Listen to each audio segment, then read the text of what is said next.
In this video, we're going to talk about 15 signs that show that you're not serious about creating wealth. Let's jump straight into it. Number one, you think reading one finance book makes you an expert. Wealth creation is a lifelong skill. If you think one book or a weekend seminar is enough, you're signaling that you want quick tips, not actual mastery. And I see this happen with so many things where people will go to a conference, they'll watch a podcast, they'll read a book, they'll listen to an audio or whatever, and then automatically they're like, got it, and they stop learning. And when you get to that point where you think you know it all, you go backwards. Every time I say this in a lot of my videos, life is like going up a down escalator. When you think that you should stop, that's when you fall backwards. Number two, you romanticize being self-made, but refuse to ask for help. You wear independence like a badge, but in reality, your ego is blocking mentorship, collaboration, and shortcuts to wealth. Being self-made isn't a real thing. John Maxwell talks about this in one of his old I don't even know if they even called it podcast at the time, but it was like an old CD that he did about leadership, where self-made is not even a real thing. No one makes it anywhere by themselves, right? Even having this platform, if this blows up and I become, mega rich or whatever, at the end of the day, this is still me not being self-made. Someone had to create YouTube. Someone had to create the iPhone or the camera to be able to read off of or record on. I didn't do all this stuff myself. All I'm doing is using the tools given to me by other people to be able to create what you see here. So no one's self-made, no matter how much they think that they might be, right? Number three, you chase side hustles for excitement, not scalability. You get bored fast, so you keep starting small ventures that don't have the potential to become big businesses. Having a side hustle isn't bad. When the side hustle becomes chasing side hustles, that's when it's bad. You have your main income, you have a side hustle. 9 to 5, you create a living. 5 to 10, you create a life. At 5 to 10, that side hustle doesn't mean from 5 to 6, I'm gonna go do this side hustle. From 6 to 7, I'm gonna do this side hustle. From 7 to 8, I'm gonna do this side hustle. From 8 to 9, I'm gonna do this side hustle. No. Do one side hustle, have one main income. When the side hustle takes over the main income, that frees up about 9 to 10 hours a day where you could possibly start other side hustles that are more passive, that aren't active like the side hustle that you're currently in. Now, you go create these passive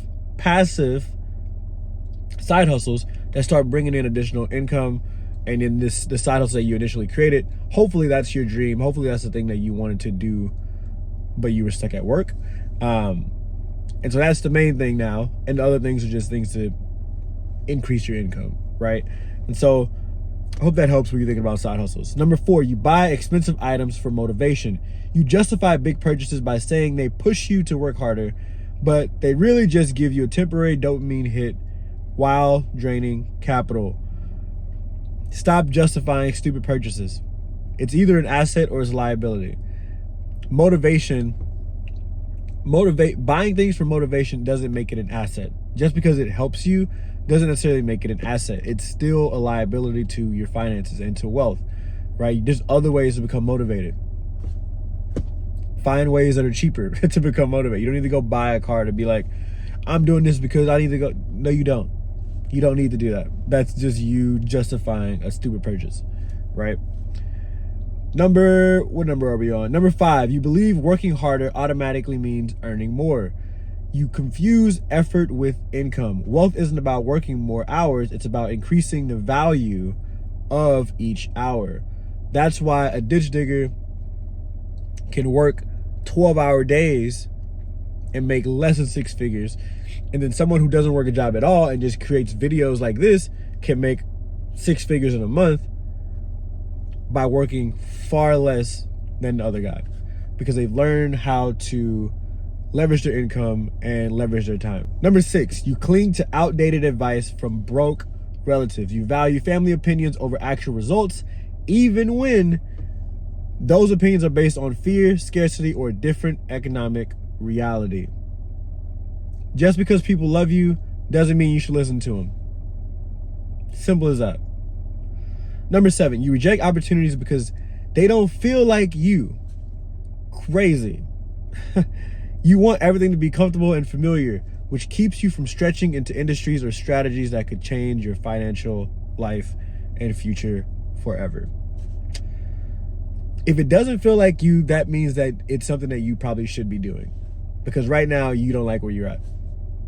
So if it doesn't feel like you, now obviously there's morals involved. Don't go extreme on me, but if something stretches you outside of your comfort zone, like public speaking or doing videos like this, or just doing something out of the norm that you would typically do, sometimes that's a good thing, right? Sometimes you need to be stretched outside of what you're comfortable doing. So rejecting things because it didn't feel like you, wild. Number 8, you think money will fix your discipline problem. If you can't budget, save, and invest with small amounts, you will mismanage larger sums the same way, if not worse, just with bigger mistakes. All money will do is expose who you actually are. So if you suck at disciplining your finances, all you'll do is make a bunch of money and not be disciplined with the finances, because you'll think, oh, I got more money, I can just, what's Chipotle twice a day versus once a day? You know what I mean? Like, I make a lot more money now. I can go buy that BMW now. It won't be that big of a deal. What's a few more $100s a month? And that's where you get stuck. Number 9, you keep networking with people at your level or below. You're not intentionally surrounding yourself with people who challenge you, so your standards stay low and your growth is slow. The people around you will either propel you where you need to be or anchor you down to where you are. Choose wisely. Number 10, you treat debt like a disease instead of a tool. You've been conditioned to see debt as bad, or all debt as bad. So you miss out on strategic leverage that could multiply your income, right? I see this happen all the time, where people think debt is bad. One thing I watch right now is I watch WWE religiously. Like, I love WWE. And a lot of people are talking about how the company is in debt and all this stuff. And obviously there's accountants, there's people who these are multi-billion-dollar companies.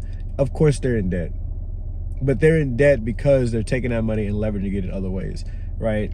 Where people who don't understand money think all companies that are in debt they're all gonna tank and sink, right? There's ways that you use debt in order to keep the cash flow you have and not just throw all of it at one item.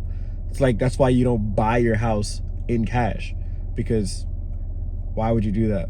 Unless you're just stupid rich and $200,000, $500,000 is like, you know, $1 to you, which if you're watching this video, it's probably not.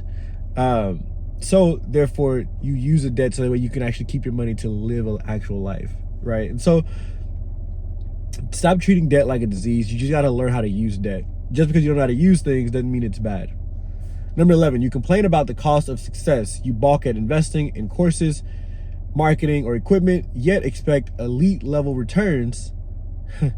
Wealth requires paying the price up front, 100%. Number 12, you chase motivation instead of systems. You're constantly looking for a hype, inspiration, and kickstart energy instead of building routines that create results without motion. I think that the faster you create systems in your life so that you don't have to think about them, the faster you'll actually create wealth, the faster you actually live the life that you want. Because obviously, if you haven't created wealth yet, you haven't done what you're looking to do, there's a reason. And 9 times out of 10 is because of the way you think. And if it's because of the way you think and you're not willing to change it, you need to develop systems. Like, that's kind of like that's the cheat code out. Systems. It's the best way out, but it's also a cheat code for people who just don't have that discipline yet. Go create systems. Put the savings and the investing automatically from your income to where it needs to go, right? Schedule things out. Stop just doing things on emotion. Like even if you're a content creator, filming videos, have a day where you batch content system. Every Sunday I'm going to do this, and that's going to take care of the next 7 days. That way every day you're not like, oh man, how am I going to create my video? How am I going to create my video? Create a system. That's it. Where was I? What was I number 13? Number 13. You think slow and steady will eventually make you rich. It's simply not true. The world moves fast, and while patience is good, playing it too safe means opportunity passes you by. Slow and steady does not win the race when it comes to the real world, right? Now, doing things every day, yes, for sure. When I say slow and steady, I don't necessarily mean consistency and being disciplined. I mean the people who are like, oh man, like I'm about to start my business and I'm thinking about a logo and that's gonna take about a month, and I gotta build a website, it's gonna take another month, and then I'm gonna start, I might, at that point, I'm gonna think about the blueprint of the business, and I'm gonna create a game plan on, how I'm gonna target these clients, how I'm gonna target these companies. And then month four, what I'm gonna do is, at that point, I'm gonna start creating content. And you just wasted 4 months of slow and steady. Stupid. It's just stupid. You're literally letting opportunities pass you by. By that time, someone else could have started a business, built the business in your town, in your city, and succeeded at it in that same exact 4 months. But you're trying to do all this stuff perfectly in the name of perfection, in the name of I'm a perfectionist. It's just insecurity. That's all it is. Number 14, you hide your ambitions so you don't look greedy. You downplay your goals to avoid criticism, but that keeps you from attracting the right rooms and resources. Stop downplaying your goals. God gave you those goals for a reason. Talk about them, fulfill them, work at them. That's what you're supposed to be doing. Downplaying those goals is just as bad, if not worse, than not even doing them in the first place. In my opinion, I think that if God gives you the conviction to do something and you choose not to do it based on insecurity, it's sin. At the end of the day, that's what it is. God's telling you to do something based on what you're hearing, so do it. It's just because it's not written down in the Bible doesn't mean it's not a command from God, right? God has given you a vision. God's given you all the tools. He doesn't call the equip, he equips the called, right? So if he's called you, that means he's going to equip you. So stop downplaying what he's equipped you to do, or what he's going to equip you to do, right? Number 15, you celebrate small wins like they're the finish line. You hit one milestone and slow down, mistaking progress for arrival. Real wealth builders treat wins as checkpoints, not the end. 1000%. Checkpoints are just gas stations on your way to your destination. That's it. If you were going on vacation and you celebrated at the gas station when you got there, talking about how, man, heck yeah, this is awesome. People would be like, what are you celebrating for? Like, you still got to go to there's still 3 more gas stations before you get to your location. It's the same way with creating this life for yourself, creating wealth, and building what you actually want. Checkpoints are just gas stations for your dreams. That's it. And so these are, again, the 15 signs that you're not serious about wealth creation. Comment below which one of these resonate with you the most. Like the video, hit that subscribe button if you hadn't already, and I'll catch you guys on the next one. Peace.